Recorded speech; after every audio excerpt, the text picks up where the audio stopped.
Olá, pessoal. Boa noite. Boa noite, pessoal do Instagram. E boa noite também. Olá para o pessoal do YouTube que vai acompanhar esse vídeo daqui a alguns dias. Sejam bem-vindos a mais um Histórica Entrevista, que é um espaço, enfim, que eu criei para conversar sempre sobre um tema atual, trazendo um tema atual e importante, trazendo algum convidado que possa explicar um pouquinho pra gente, que possa dividir um pouquinho o que ele sabe conosco. Esse quadro, ele é principalmente resultado da minha curiosidade sobre alguns temas. Ele é voltado para pessoas que estão aí, enfim, querendo prestar vestibular, querendo fazer o Enem, que precisam estar ligados em atualidades, mas ele também é um quadro voltado para qualquer pessoa que tenha interesse nesses temas e que queira saber um pouquinho mais sobre esses temas. Enfim, todo mundo que tem curiosidade é bem-vindo aqui. E o nosso tema hoje é um tema, assim, bastante polêmico, né? E bastante interessante. Um tema sobre o qual eu tenho, assim, muitas curiosidades. E a gente vai falar um pouquinho sobre ele hoje. Você já deve ter ouvido falar aí sobre uma série de manifestações que tem acontecido nos últimos tempos, né, e que tem pedido intervenção militar no Brasil, né? E, enfim, o pedido não é novo, mas recentemente entrou também em pauta a questão da constitucionalidade desse pedido, né? Ou seja, pode ou não pode, né? É legal ou não é? A lei permite isso? E aí, como eu também tenho minhas dúvidas e minhas curiosidades sobre isso, eu chamei alguém que possa compartilhar um pouco o que sabe sobre esse tema com a gente.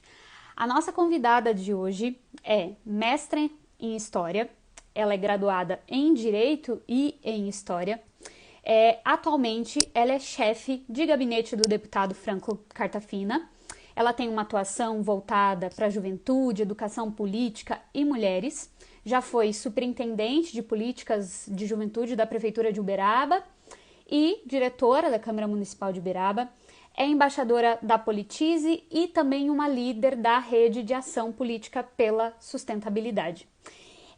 Participa de uma série de movimentos ligados à questão de igualdade de gênero, principalmente na política, como o Vamos Juntas, o Elas no Poder e o Vote Nelas. A minha convidada de hoje é a Rochelle Vazaga. Ela já mandou aqui o pedido. Vamos aceitá-la. Se você tem suas dúvidas, manda aí a sua dúvida por essa caixinha com pontinho de interrogação para que a gente possa te responder, tá bom? Boa noite, Rochelle, tudo Ei, bem? Ana, tudo bem? Prazer Tudo estar aqui com bem. você, viu? Prazer meu. Obrigada por aceitar o convite. A Rochelle, Eu que assim, agradeço. ela entrou na minha pira muito rapidamente, né? A gente nem se conhece pessoalmente. Verdade. A gente participa de um clube do livro juntas.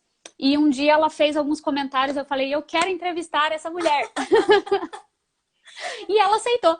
As conexões que a vida nos permite, né? Que bom. Que Pois bom que é, a gente estava naquele mesmo dia. Ó, que que bom, prazer que a gente legal. poder conversar sobre esses assuntos que são extremamente importantes e esse trabalho que você faz no seu canal, aqui na sua página no Insta, é muito importante, né? Eu acho que quanto mais a gente puder dialogar sobre essas questões, dialogar sobre a política, eu acho que toda a sociedade ganha, né?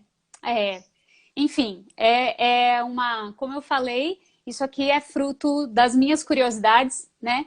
Mas é fruto também de um papel que eu acho que como professora a gente tem, né, de botar conhecimento no mundo, assim. Com Vamos certeza, falar com as pessoas. com Então, certeza. Rochelle, vamos lá. Ó, Bom. que nem eu falei, o tema hoje ele não é fácil, né? Assim, é um tema... Ai, é bem legal conversar sobre isso, embora seja um pouco triste também. Ter que ficar falando sobre isso. Mas, para começar, assim, Tanta coisa legal pra gente falar, né? pois é. Para começar, assim, eu pensei muito que em outros momentos da história do Brasil, a gente tem essa ideia de intervenção militar, né, Uhum. como uma certa salvação para política, para a situação política, né? A nossa república ela já começa militar, né? Em um período de crise ali, uma desordem ligada à Uhum. desestruturação da monarquia e tudo mais. E depois a gente tem também o período que leva à ditadura civil-militar, né? Certo.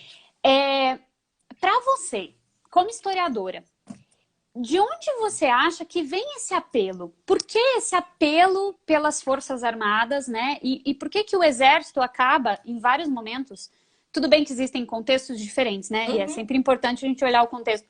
Mas por que o Exército acaba sendo sempre um salvador da pátria?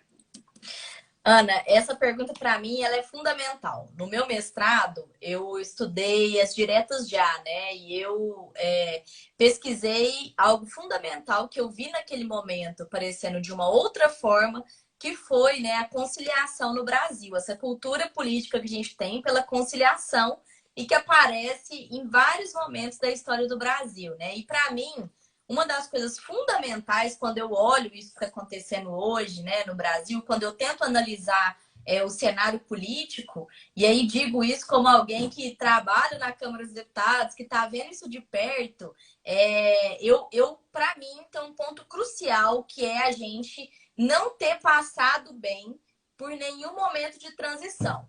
Então, a gente nunca encarou de frente um momento de transição. A gente sempre acomodou os momentos de transição na história política do país e a gente acomoda com isso muitas outras questões como essas que levam a gente a um certo saudosismo, né?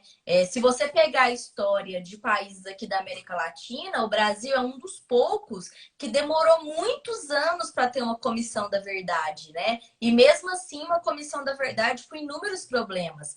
Quando você não passa por esse momento de transição, você tem ali vestígios ainda, né? Traumas que ainda não foram superados. E para mim, essa questão do saudosismo com o regime militar, saudosismo com o exército, eu acho que é um pouco isso, sabe? A gente nunca teve um momento de ruptura, né, histórica. A gente sempre teve momentos na história do Brasil de conciliação da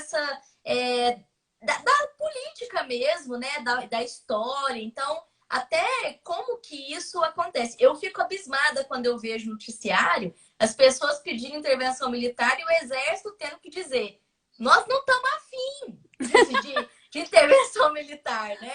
Então você vê Ninguém o perguntou nível, pra né? gente! E eu acho que a gente tem um outro problema aí também, que é algo muito característico também do final da ditadura militar e do momento que a gente está passando agora, que é um problema de que a gente sempre tenta colocar responsabilidade pelas ações políticas na conta de alguém, né?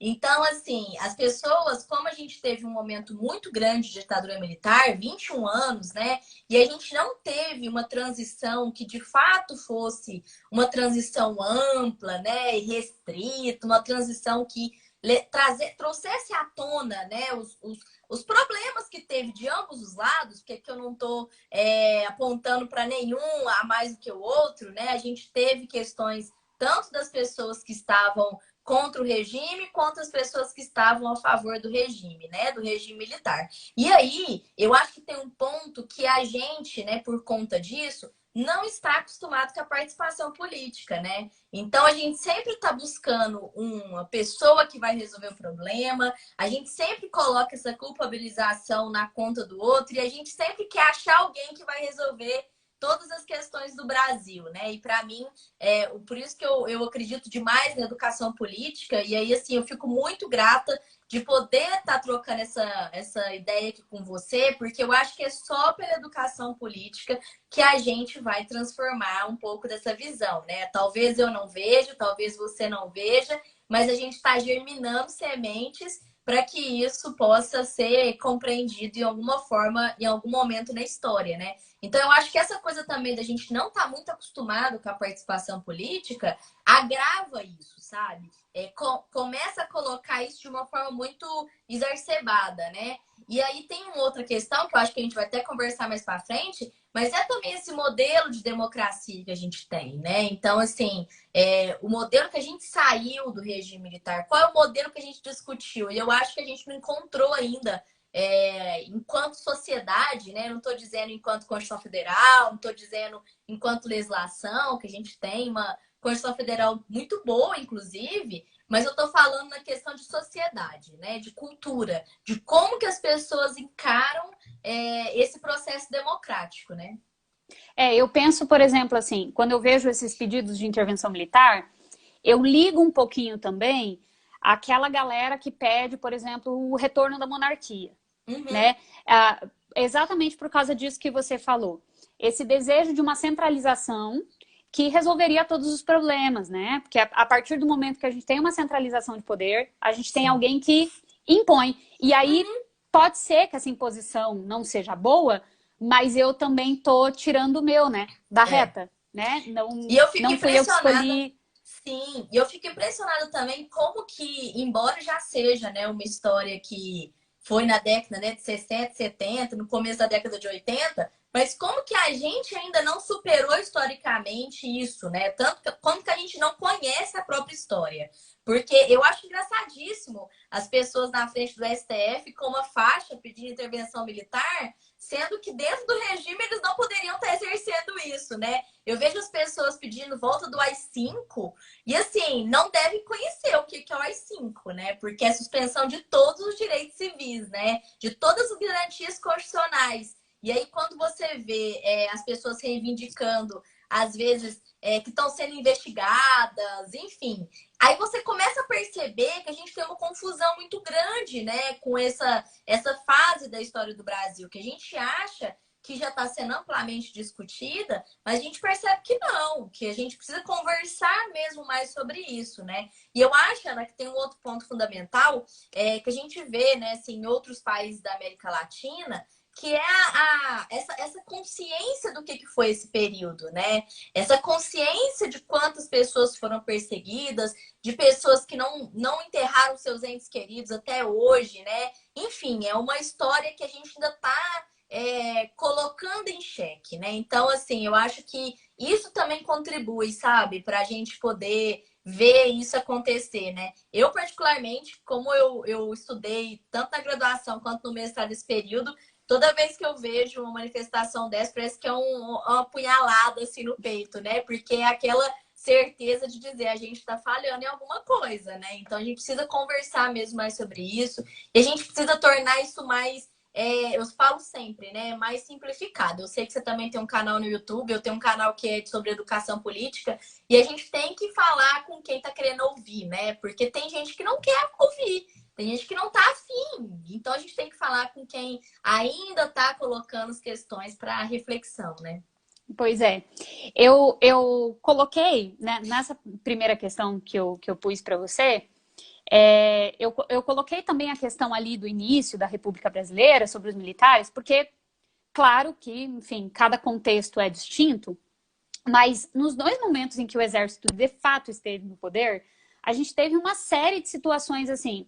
Foram governos marcados e denunciados pelo autoritarismo, né, por uma extrema centralização política, enfim, Uhum. e também por políticas econômicas falhas, né? Se a gente olhar ali os primeiros anos da República Brasileira e também o período da ditadura civil-militar, a gente tem Uhum. políticas econômicas que foram, enfim, né, desastrosas.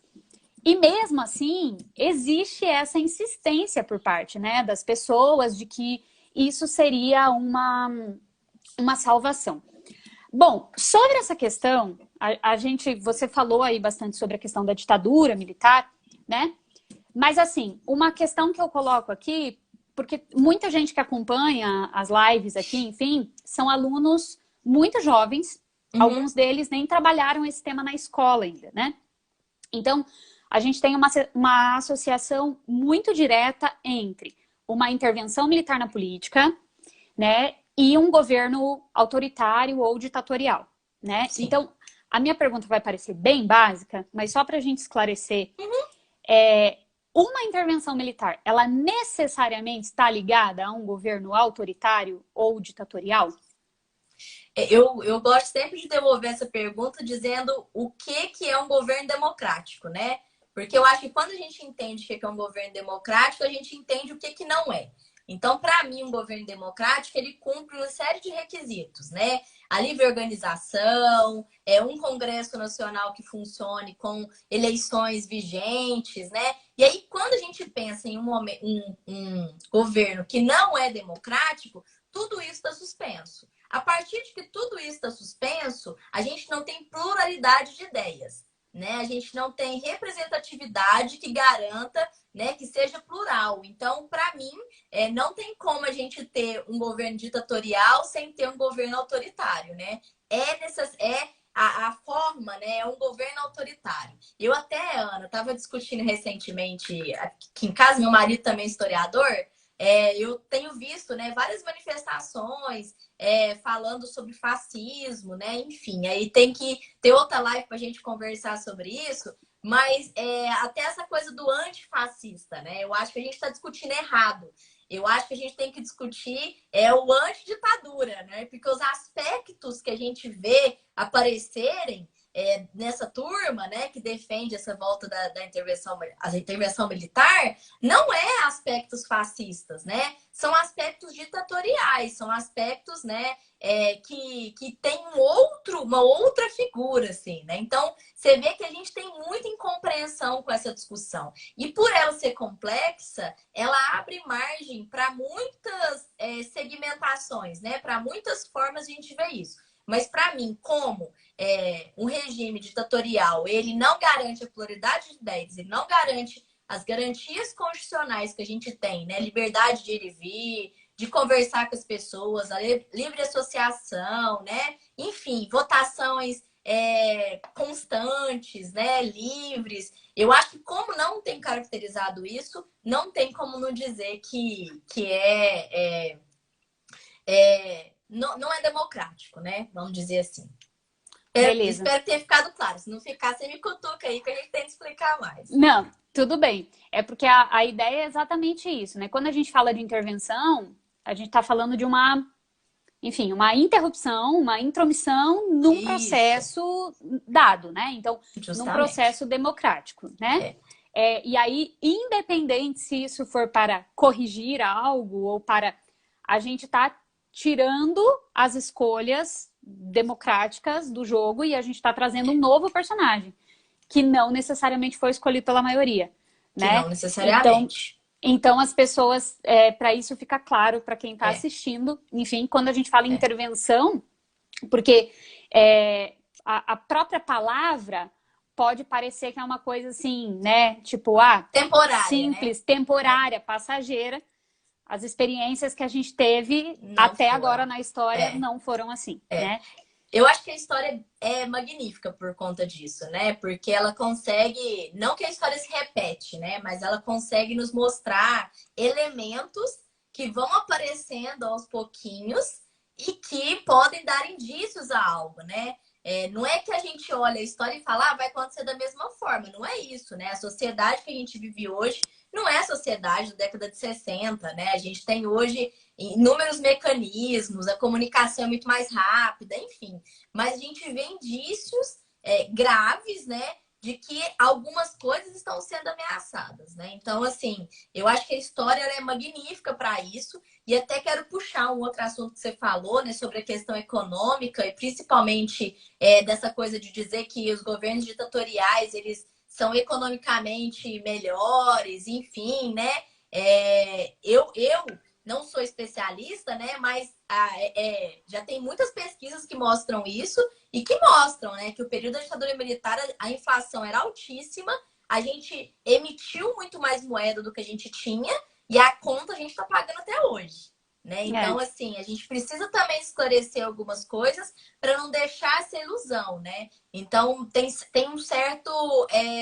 eu falo que é uma disputa de narrativa, né? Uma disputa de discurso. Então, se disputa um discurso que aprova isso e acha que é isso mesmo, né? Pela economia, a gente tem que tirar todas as liberdades das pessoas, né? Todas as liberdades individuais. E tem uma outra corrente que não, né? Eu sou da outra corrente. Eu acho que tem como a gente pensar na sociedade, nas liberdades individuais, né, na participação da democracia e pensar a economia também, né? Isso é muito claro. Então, assim, isso para mim não é um argumento, né? Como para mim não é um argumento essa questão que a gente está vivendo agora na pandemia, né? Saúde ou economia. Para mim não existe a discussão, né? Porque saúde e economia tem que andar uma do lado da outra, não tem uma que predomina, né? Embora eu assisti recentemente uma entrevista de um ex-ministro do STF que ele disse que dentro da Constituição Federal a saúde predomina a economia. Então, assim, a gente tem que estudar mais também a letra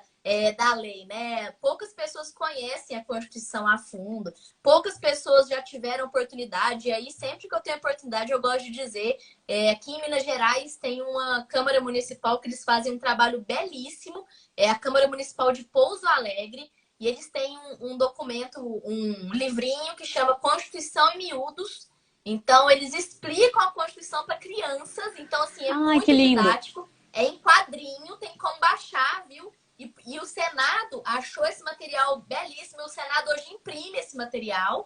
Então, é uma dica, assim, tá disponível no site do Senado. Eu posso mandar depois para você, Ana, para você Super disponibilizar lá quero. no seu canal. E eles, inclusive, fazem isso com outras legislações, né? Então, eles têm a Maria da Penha em miúdos, eles conseguem traduzir para uma linguagem muito didática, uma linguagem infantil, elementos, né? Uma linguagem escolar, vamos dizer assim, elementos importantes da Constituição Federal, né? Porque as pessoas não precisam entender, ler aquilo tudo, entender tudo, mas elas precisam entender os elementos que compõem, né? As defesas que estão ali. O que o Constituinte quis dizer quando em 88 fez esse documento, né? E tem muita coisa ali.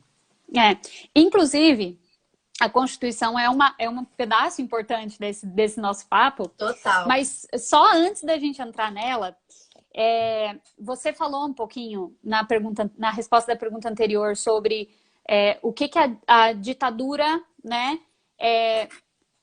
O que a democracia perde quando a gente está num sistema ditatorial, né? Então, isso está bem ligado à questão da ausência do debate político, a questão das eleições deixam de ser eleições diretas, né? E a gente tem também, enfim, uma série de mudanças que vão impactar diretamente na atuação dos três poderes, né? E os três poderes, enfim, desde que foram propostos lá, né, pelo Montesquieu, eles são fundamentais para a manutenção da democracia, né? Para quem está começando no debate político, Rochelle, qual que é a importância da divisão e da manutenção dos três poderes? Porque essa pergunta, eu acho ela fundamental para a gente poder entrar na questão da Constituição, que também está no meio desse debate todo sobre intervenção militar. Certo. Bom, eu vou tentar ser bem didática para explicar isso, porque a gente tem que pensar que são três poderes e como o próprio Montesquieu disse, eles têm que ser, né, harmônicos. Então, o que quer dizer harmonia? É que ninguém sobrepõe um ao outro, né? Então, é isso, gente. Por que existem esses três poderes? Para que ninguém tenha poder demais, né? Então, isso é interessante a gente dizer, uma forma simplista de explicar, né? Por que existem esses três poderes? Porque imagina só, todos os poderes estarem na mão de uma única pessoa. É muito poder, né? É a vida de pessoas que está em jogo, né? A gente está vendo agora na pandemia o quanto que é importante os três poderes. Porque são vidas, são decisões, né? Os governos existem para isso, né? E aí, esses três poderes, eles se contrapõem, eles vão se equilibrando. Então, quando há algum excesso ali, o outro puxa aqui, e assim eles vão tendo suas responsabilidades. É importante dizer também que o judiciário, né, ele é o guardião da Constituição Federal, então o STF, ele tem que cumprir o que está na Constituição, ele deve zelar pelo seu cumprimento, né?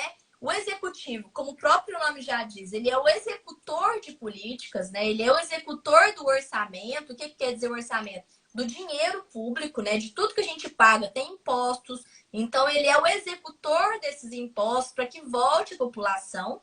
E o legislativo é aquele que deve fiscalizar e aquele também que representa, né? E cria as legislações. Eu sempre gosto de explicar essa questão do legislativo, porque para mim o legislativo, ele tem ainda uma quarta função, que é uma função meio que de julgar, porque ele tem a possibilidade de julgar impeachments e ele também tem a possibilidade de julgar em CPIs. Então, a gente às vezes esquece um pouco dessa função importante do legislativo. E aí, o que eu percebo, Ana? A gente dá muita importância para a eleição do executivo e a gente esquece da importância da eleição do legislativo.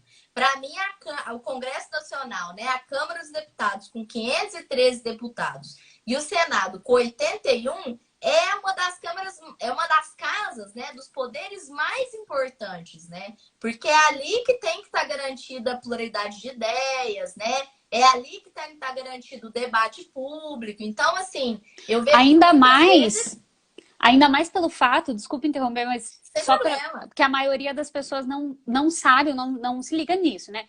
Os senadores têm mandato de 8 anos. 8 anos. Né? E eles podem ser reeleitos um número indefinido de vezes. Ou seja, se o cara é eleito lá no primeiro mandato e ele consegue ser reeleito todas as outras vezes, ele fica até o fim da vida dele lá. É muito tempo. E às vezes as pessoas elas nem têm noção disso, né? Que legal que você falou isso, porque eu trabalho lá, né? Então, assim, eu tenho um contato muito presente ali. E o que a gente vê, Ana? É passar de geração para geração, né? Então, tem famílias. Foi feita uma matéria na Folha de São Paulo ano passado que mostrou famílias brasileiras que estão ali, né, no legislativo desde assim, o descobrimento do Brasil. Então, assim, que estão ali há muitos anos, né? E aquilo vai passando mesmo de filho, de pai para filho, né? E isso vai perpetuando uma coisa que é uma falta de alternância no poder, mas também uma falta de visão, né? Para mim, a gente tem um problema gravíssimo na representatividade na Câmara dos Deputados e no Senado, né? Ainda são câmaras com homens, né, de meia idade para idosos, brancos, né? E isso diz muito da nossa sociedade. Então, isso é muito contraditório, né? Numa sociedade que a gente tem maioria feminina, maioria negra, e a gente não vê essas pessoas representadas no parlamento, tem alguma coisa errada, né? Tem um sistema político que não consegue estar representado por quem deveria estar ali, né? Então, assim, isso também tem um outro debate, né? São muitos problemas que a gente tem no sistema político, na própria forma de eleição, mas é só para a gente ir alertando, sabe? Eu acho que esse ano é ano de eleição municipal, a gente não sabe se vai ser em outubro, se vai ser em novembro. Eu vi que o Senado acabou de aprovar que um adiamento, a gente não sabe como vai ser na Câmara, mas para a gente perceber isso também nas nossas cidades, né? Porque os 3 poderes que existem no governo, na União, né?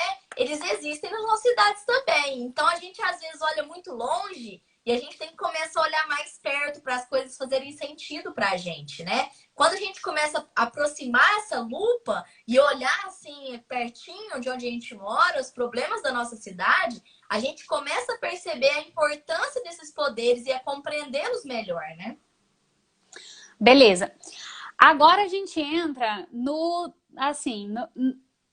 debate que, pelo que eu vi hoje, enfim, tem mobilizado aí a galera do direito, né? Sim. Eu vou ler para o pessoal o artigo 142 e aí a gente fala sobre ele, né? Tranquilo. Para quem está chegando agora. A gente está falando sobre intervenção militar e sobre a questão da constitucionalidade dessa intervenção, né? Enfim, a deputada Bia Kicis defendeu no Congresso, um mês atrás, né, que, ao contrário do que você falou, não é o STF o guardião da Constituição, que são as Forças Armadas, né? E que o artigo 142, ele define que no caso de uma ameaça à ordem pública, as Forças Armadas podem ser convocadas para resolver a situação. E aí o artigo 142 diz o seguinte: as Forças Armadas, constituídas pela Marinha, pelo Exército e pela Aeronáutica, são instituições nacionais permanentes e regulares, organizadas com base na hierarquia e na disciplina, sob a autoridade suprema do Presidente da República, e destinam-se à defesa da pátria, à garantia dos poderes constitucionais e, por iniciativa de qualquer destes, da lei e da ordem. Como a galera que está pedindo intervenção militar em geral, a mesma, né? Que está defendendo, enfim, o presidente Jair Bolsonaro, esse pessoal lê esse artigo como um artigo que diz, sim, o presidente pode convocar o exército e pode promover uma intervenção, né? Assim, isso é uma interpretação que, no seu ver, como, né, uma pessoa que também é do direito, ela é uma interpretação correta? E que posições você já viu, assim, em contrário disso? Porque quem acabou entrando e, de certa forma, mesmo sem querer, porque, pelo que eu vi, ele não defende intervenção militar, né? Mas o Ives Gandra, que é um constitucionalista, ele expressou que ele considerava que sim, o exército poderia ser um poder moderador entre os poderes. E aí a gente tem gente que concorda e gente que discorda. Você, como uma pessoa do direito, Rochelle, o que você vê, assim, o que você acha de tudo isso? Qual o seu posicionamento e que instituições, ou enfim, que outras personalidades dessa área se colocam contra essa visão? Tá. Eu sou da turma que sou contra. Né? Eu acredito, assim, que a gente não vive um momento de ameaça à ordem pública, né? A gente não vive. A gente tem todas as garantias constitucionais vigentes, a gente tem um Congresso funcionando, a gente tem segurança jurídica, enfim, eu não vejo que a gente tem uma ameaça à ordem pública, eu vejo que tem uma turma que quer forçar, né, essa ameaça à ordem pública, e para mim tem duas coisas fundamentais que esse artigo fala, que eles têm que cumprir, né? As Forças Armadas têm que cumprir a lei e a ordem. Então, a gente não tem desordem, né, para o exército entrar, não tem. A gente não tem. A gente está no meio de uma pandemia, né? As pessoas estão em casa, se não estão, deveriam estar. E a gente fala aí no cumprimento da lei. E aí eu acredito que vale, Ana, as pessoas lerem um pouquinho também. Tem muita coisa na internet sobre isso, sobre as cláusulas pétreas da Constituição Federal, né? Tem cláusulas ali que, inclusive, não podem ser modificadas pelo legislador, né? E essas cláusulas dizem muito ali, principalmente sobre essas questões de liberdade. Então, isso é muito importante a gente dizer. Eu assisti recentemente um vídeo da Gabriela Prioli, ela é do direito, né? Mestre em direito, e ela tem sido uma voz muito importante nesse momento, e ela até disse algo que foi muito significativo, que ela falou o seguinte: cuidado com as coisas que vocês defendem, né? Porque o sistema político, ele muda de uma hora para outra e às vezes você pode estar do outro lado, né? Então, assim, as pessoas têm que perceber que as coisas que elas defendem têm eco, né? Tem eco e tem consequência. Então, não é simplesmente você ir lá e defender a volta do AI-5, você ir lá e jogar fogo de artifício no STF. Existe hoje um sistema político, um sistema jurídico vigente que está em funcionamento, né? E esse sistema jurídico e político, ele pode investigar e isso não é perseguição, né? Então, assim, eu vejo que é uma minoria. E para mim, por conta disso, não caracteriza que a gente tem ameaça à ordem pública, né? E aí eu acho que a cláusula pétrea da Constituição e a liberdade, ela está acima desse artigo 142, sabe? Ele consegue garantir muito mais coisas para o conjunto da sociedade do que para um grupo pequeno que defende algo, né? E eu também acho que é forçar o debate. O que eu disse anteriormente, eu vou dizer de novo, né? Você não vê esse debate nas Forças Armadas, né? E eu acho também que hoje a gente tem outras garantias, inclusive internacionais, para que isso não seja feito de uma forma tão clara. Tá aí a história da Venezuela, que mostrou para a gente muita coisa, né? E aí, olha o cenário que isso tinha lá. Tinha falta de alimento, tinha falta de petróleo, e a gente está longe disso no Brasil. Então, assim, eu sou da turma que acho que não cabe essa questão, não cabe essa defesa, né? Mas a lei está aí para ser interpretada, né?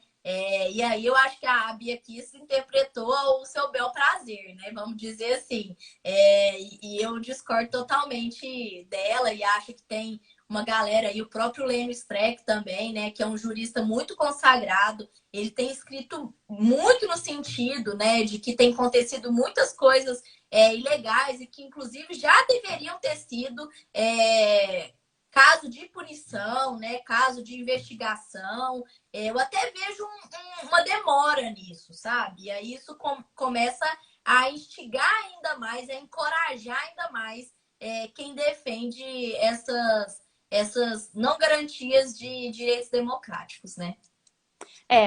A, a gente tem uma situação atual, né? Que é, na verdade, o que eles chamam de desordem, o que esses grupos têm chamado de desordem pública, né? É, na verdade, uma bronca que se instalou aí entre o STF, né? E o presidente Jair Bolsonaro. Eles não têm se entendido em algumas situações, né? E aí, no caso, quando a Bia Kicis falou isso, ela estava bem no meio da discussão sobre a questão da PL das fake news, né? Ainda tá em se eu não estou discussão, enganada, que ainda está em discussão, enfim. Essa é uma das questões que está gerando todo esse atrito, né?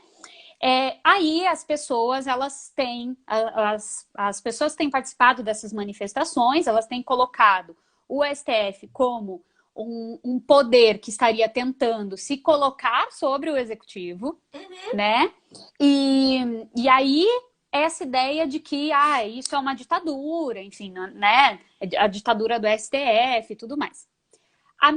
O que eu fico pensando quando eu vejo essas manifestações é o seguinte: o melhor cenário na mente dessas pessoas então há uma intervenção militar e o presidente Jair Bolsonaro mantém-se como presidente. Porém, não faz muito sentido, né? Chega a ser meio estranho, assim. Eu até pensei, quando eu pensei em propor essa pergunta, eu falei assim, nossa, acho que essa pergunta é muito boba. Mas, na verdade, é isso, porque ele é um presidente que foi eleito democraticamente, né? Então, ele está lá porque ele foi eleito democraticamente. E esse grupo tem pedido uma intervenção militar, mas não para tirar o presidente eleito democraticamente, né? É claro que a gente não tem como prever o futuro, Rochelle. Você é historiador como eu, a gente sabe que a gente não prevê o futuro. E o se é bem complicado na história também, né? Mas vamos supor que, ok, acontece uma intervenção militar. Faz sentido o Poder Executivo continuar nas mãos do presidente Jair Bolsonaro? O que você acha? Tô até que...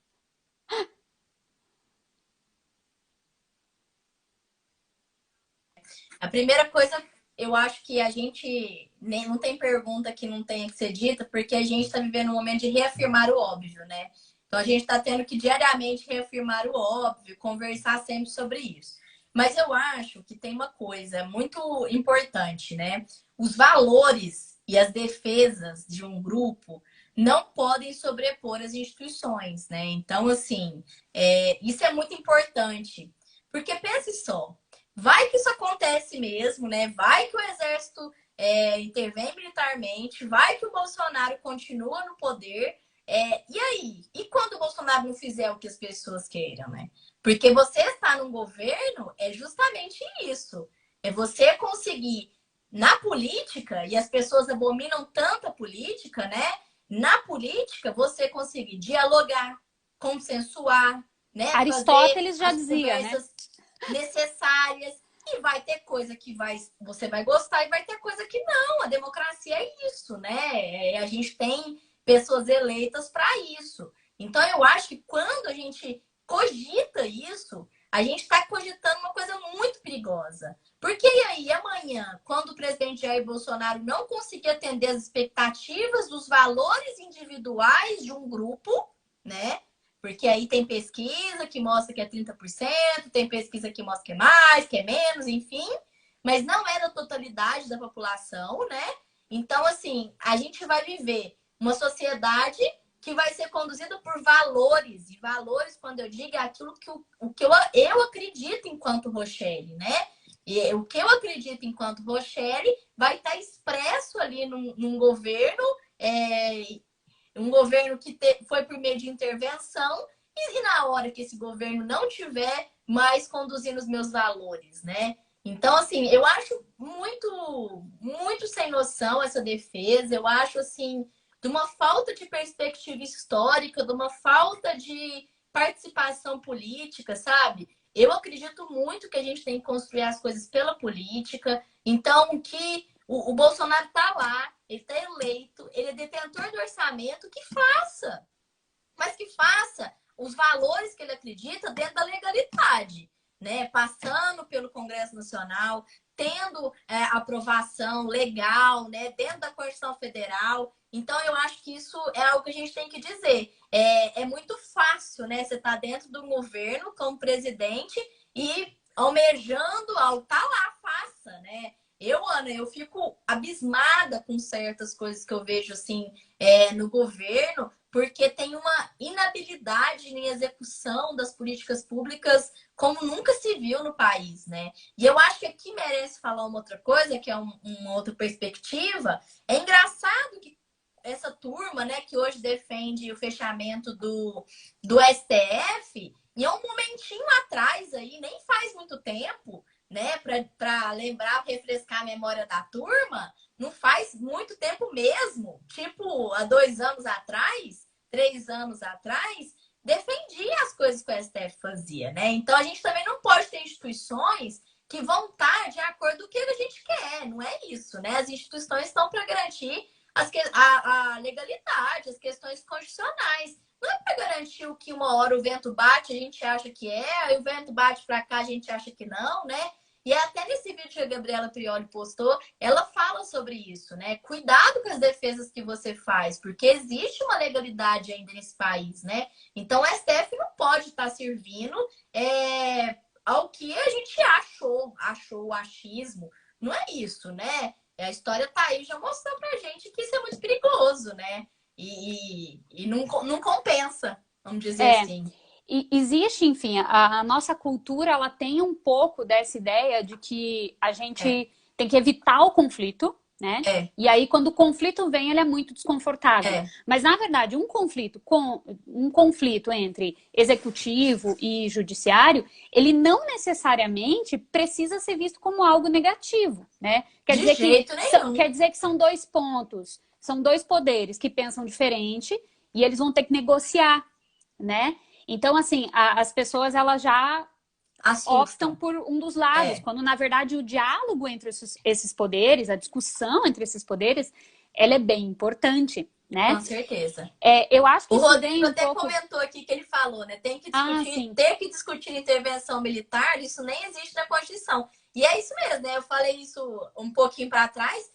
Não existe, gente. Então tem que entender o seguinte: quando a gente tiver uma intervenção militar, não vai ter garantia nenhuma de direitos para você, entendeu? Você não vai ter garantia de liberdade de ir e vir, de poder se reunir para conversar sobre uma ideia, sobre uma organização, sobre de poder se manifestar contra livremente. Então, assim, as pessoas têm que entender isso, né? Porque eu acho que passa no ideário assim: vai ter uma intervenção militar, os militares vão assumir, no outro dia a gente vai estar num paraíso e a gente vai viver a vida normalmente. Não é assim.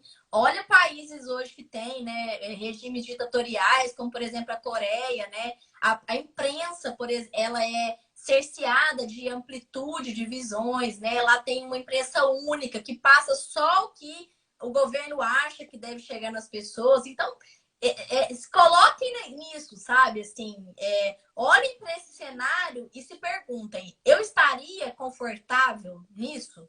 E eu não estaria, né? Eu gosto de ter pluralidade de ideias, eu gosto de ter a oportunidade de poder conversar, de poder exercer a minha liberdade de poder falar o que eu penso, né? De ter uma série de jornais que trazem visões diferentes sobre um determinado problema para que eu possa refletir.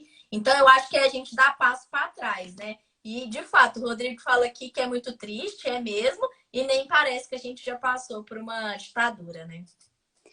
Para fechar, Rochelle, uma pergunta assim mais filosófica, né? Enfim, e uma opinião, de certa forma, também, né?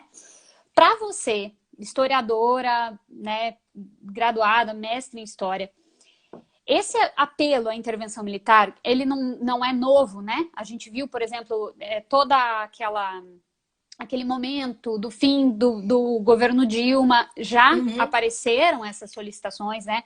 Nas manifestações que eram feitas contra o governo Dilma, já apareceram essas manifestações, né? Então, volta e meia, isso aparece. Está aparecendo agora, Sim. pode ser que a gente passe um tempo, isso volte novamente. O que que isso diz sobre a nossa democracia, Rochelle? A nossa democracia, ela ainda não deu certo, ela deu errado, né? O que que acontece? Porque isso é um sintoma de que tem alguma coisa que não tá legal. Eu adoro falar sobre isso. Até quando você me mandou mais cedo, eu falei, nossa, que oportunidade bacana.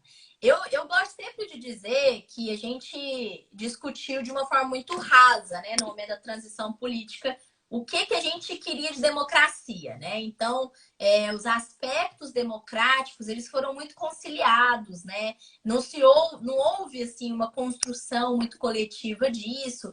E aí eu acho que foi meio que a gente foi gestando isso.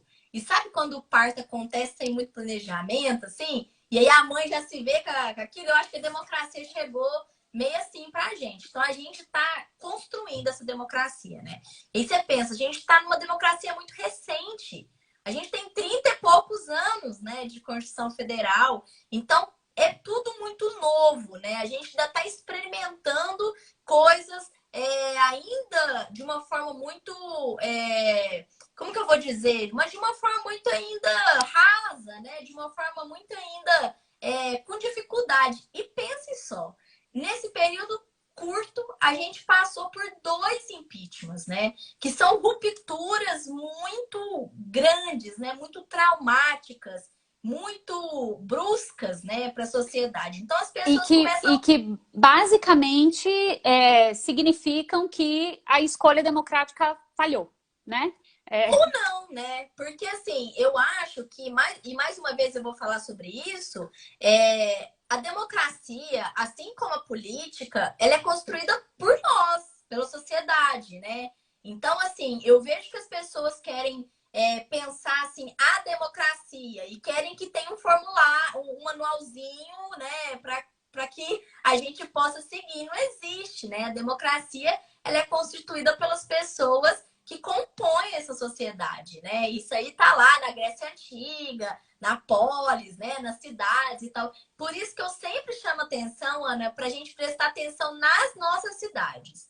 Porque será que a democracia está sendo presente na sua cidade? Será que você está sendo presente na democracia da sua cidade? Você acompanha quem está lá na Câmara? Você acompanha o prefeito? Porque não adianta a gente querer olhar o conjunto total do país e não perceber que ele é um conjunto em rede, né? E essa democracia ela se fortalece na hora que a gente fortalece a democracia nas cidades, fortalece a democracia nos estados e fortalece com isso tudo a democracia na União, né? No governo federal. Então, assim, para mim, eu acho que assim como a política, a gente ainda está no processo de construção desse formato democrático do Brasil. A gente pegar a história de outros países, né, do mundo, a gente vai ver que os processos democráticos já acontecem há algum tempo e nos países, principalmente da América Latina, que a gente tem processos ainda mais recentes, você vai ver que a gente ainda passa, né, por instabilidades governamentais, a gente passa por crises, porque essa democracia também ela é construída, né?